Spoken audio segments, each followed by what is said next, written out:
Hello and welcome to another update video about Ethereum as we are finishing up Saturday, which was a very quiet day. So not much trading going on there, just moving sideways, pretty much flat today.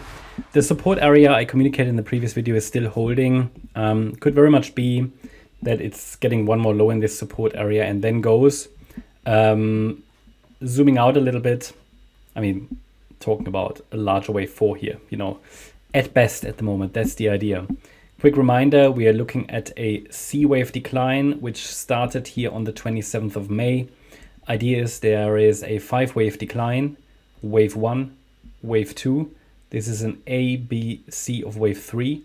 This could be a 4th wave and then another A, B, C in wave 5. Possibly targeting the area around, 3,126. That would be the next level, because that's the 100% extension of the A wave. And typically the C wave gets there, considering here the length of the A wave, we measure that and compare that with the length of the C wave. Let me actually double check that. I think this might be, oh no, this is the internal. This is the internal, 1 second. We can measure because this didn't look right. This is just the internal structure with just the next fib level. But if we look at the entire decline, so if we say, okay, we have an A wave down, which bottomed here on the 13th of April, go to the B wave. So then it's actually pointing down to 2,687. Now the thing is, I don't really have a microstructure that would point to that level. So we have to be a little bit flexible here. I mean, there are C waves which are short. For example, a C wave could reach the 61.8 extension. That's pretty much a good overlap with that other level here that I pointed out, 3,120. Now, I can't really recall when I've seen a C wave reach that level, like the 61.8 extension.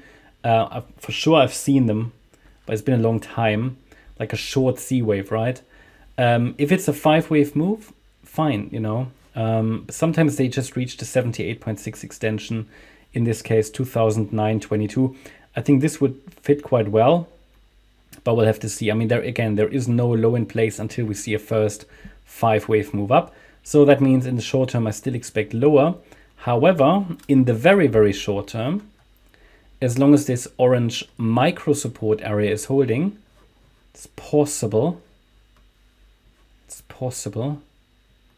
we get a larger 4th wave, okay? So in this decline, which is a C wave here, we should see 5 waves down. And it's possible that the 4th wave already topped when the price reached my resistance area here, 3,470, and reacted. But the reaction isn't really impulsive. We also are still holding above micro support. So I really need a break below 3,284 to indicate that the wave 4 has topped. If the wave 4 hasn't topped, then we should see the price hold support in the yellow count and move up higher. But again, in both scenarios at the moment, until I get further evidence something else is playing out, I expect lower prices.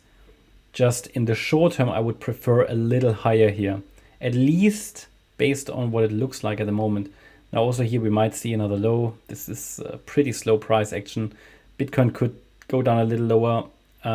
ETH might do the same. If we're looking at the ETH BTC chart, I've done that yesterday, then yeah, it could be that ETH shows a little bit of weakness while Bitcoin is a bit stronger. But yeah, what can I say? We have a support area to watch between 3,284 and 3,386. I'm just watching for reaction here. And then pay attention to the descending trend line. It could provide some additional resistance. And if we form another low directly, the area around 3,120 should be support. That's my update about Ethereum. Hope you liked the update. If you did, please hit the like button, leave a comment and subscribe. And if you really like the content, then please check out the channel membership. Also, make sure that you follow us on Instagram and Twitter for additional content. Thanks a lot for watching. Bye-bye.